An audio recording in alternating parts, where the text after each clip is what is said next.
like, what else are we going to do? Yeah. Good question for our Dan Murphy, who will join us at the top of the hour. What's the relationship with Brock Besser and Quinn Hughes? I'm assuming very tight. I don't know. I mean, two American guys. American boys? Yeah. I think it can hurt. Can't hurt. Right? Can't hurt. But even with Mitch Marner in the lineup, there were scoring issues here. Well, So- the playoffs. So, where's the scoring coming from? I don't think they're as dead in that regards as other people. Matthews scored 33 last year after getting 69. Not a 33 goal scorer. I think he can give you 50 next year. There's another 20. Who's he playing with? Nyes and it could be Michelli or Domi or Morgan. Certainly he needs someone else. The one year he had Domi and Bertuzzi, he outscored his pace than when Marner played on his line, so I'm not too worried about him getting to 50. Okay. The other guys are going to get some of that Mitch opportunity. He played, 23 minutes a game or whatever, so I don't think they're fine. They need a top 6 guy. I'm not saying they don't, but I'm saying I don't think they're going to be a bottom 10 offense next year. Could be wrong, but... Where's that top 6 guy coming from, you say? That's a good question. That's something, maybe we can ask Brad after the break. There are, I think, was it Elliot that mentioned Kadri now? No, I don't think so. No? I don't think so. Okay. But I saw that too, and I got really excited about it. You did. But I think it was... That's someone you like? Would that ease your mind a little bit if Yes. Kadri finds his way back to Toronto? Yeah, of course. Absolutely 100%. Yes. It's interesting. They suddenly have a lot of centers. Waugh can obviously do it, and Lawton can do it, and Lorentz has done it in the past. Tavares, Matthews, Domi can do it. They got a lot of centers. Quantity, lots of quantity. Nylander Totally. They don't have... Nylander can do it. Yeah, we'll never know. They'll never know. I wonder if Berube will come out and like, we're going to really try it this year. And then they just don't again. So if Kadri's out there and you're trying to now build a deal that would satisfy Calgary, I'm not even sure the Leafs have what it takes to do it. I don't see how it's possible. How about Callie Yarncroc, David Kampf, Nick Robertson in What was the range 2029 for years? second Connor rounder. Brown, Bracco in a second? Was that? How about a first, a second, and someone? We Would don't you have do it? what first? No, I don't know. 2040. I don't know. 2028. You can only trade how many years in how far advance? can you They go have up? a 28. Can you go that far? Oh, Oh, yeah. yeah, you can go 29. They just, the last deal they did has a conditional 29th in it. Oh my God. Go. They got their 2028 first. Isn't it kind of over for like getting rid of all these first and second rounders, even if they are 2 or 3 years from now? Isn't it time to stop that? Well, it's two different conversations. You could say Stop it is getting time into to debt's stop. a good thing. You could say it's time to stop, or it's time to just get rid of them all. Like you have 4 years here with all these guys in the team. It's like with the guy you drafted, years. yeah, sure, in 2028.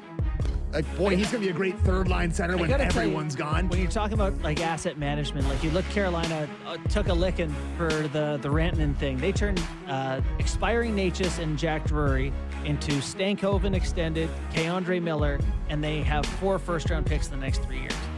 It'd be nice to be good and have picks. Yeah, That's allowed, I Other guess. teams Yeah. have pulled that off somehow miraculously. So I don't know. I don't know when, if you spend them or stop spending them. I'm now at the point where, like, maybe stop. It's too deep.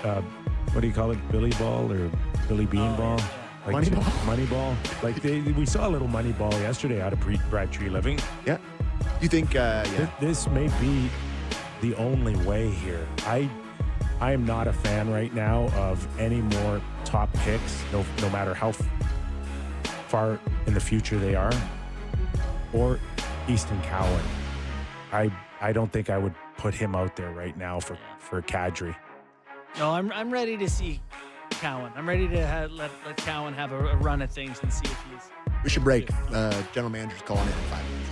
Okay, Brad Tree Living, a lot of questions for the general manager of the Toronto Maple Leafs next on the Real Kipper and Bourne Show. Welcome back to the show. Nick Kypreos, Justin Bourne, Sammy McKee in a few minutes or shortly. Brad Treliving, general manager of the Toronto Maple Leafs, will join us. Outside of Leaf talk in general, just with the cap going up and all this talk about new money, we didn't really see it yesterday, did we? Yeah, I don't know. Ken Holland saw it. Yeah, Ken Holland. Okay, let's pick up the conversation with the general manager of the Toronto Maple Leafs, Brad Treliving. Tree, thanks for joining us. I know maybe some Leaf fans, I don't know if I want to use the word disappointed or not, but there wasn't a major signing with one of the top free agents available yesterday to fill in maybe for Mitch Marner. But how would you have described your last 24, 26 hours so far? Well, thanks for having me on, guys, first of all. Well, it's been busy as it is on July 1st. Really, I think this probably went, I think, as we anticipated.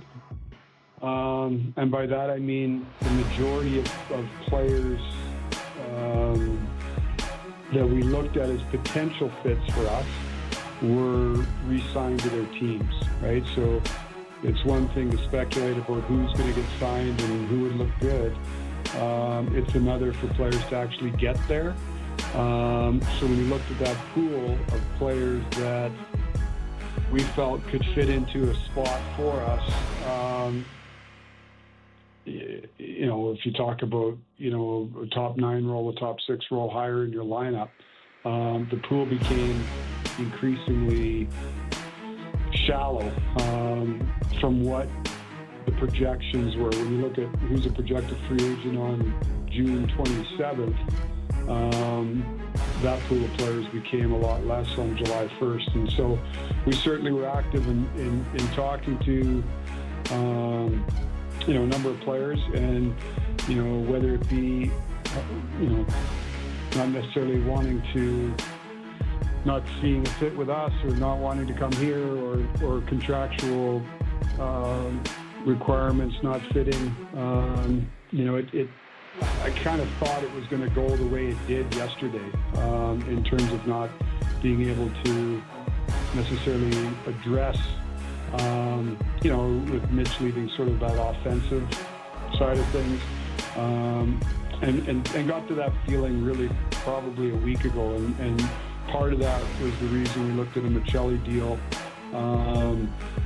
in terms of a player that can bring some offensive ability, a player who we think had a down year last year, and there's more upside there at a relatively inexpensive cost. So that's probably a summary of yesterday, and we continue to pick away at it here today and moving forward.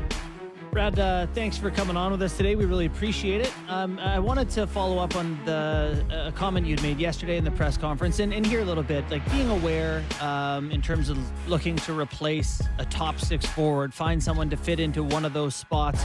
What is the timeline or process for you of kind of, I don't know if you're calling around the league and you get a list of guys who might be available. What does the process look like, and what do you expect that to, I guess in terms of, would that be something you're looking to do in the next week? Is that a summer-long venture? How do you aim to fill that hole? Well, the process for it, Justin, is once the season comes to an end, you touch base with every team in the league. So you explain what you're looking for. They explain sort of what their situation is. So you have a pretty good handle after once you've done your individual team meetings of what's potentially out there. And it comes back to me at that point where there wasn't a huge appetite for people to move players, right? You have a rising cap. You've got a shortage of top players.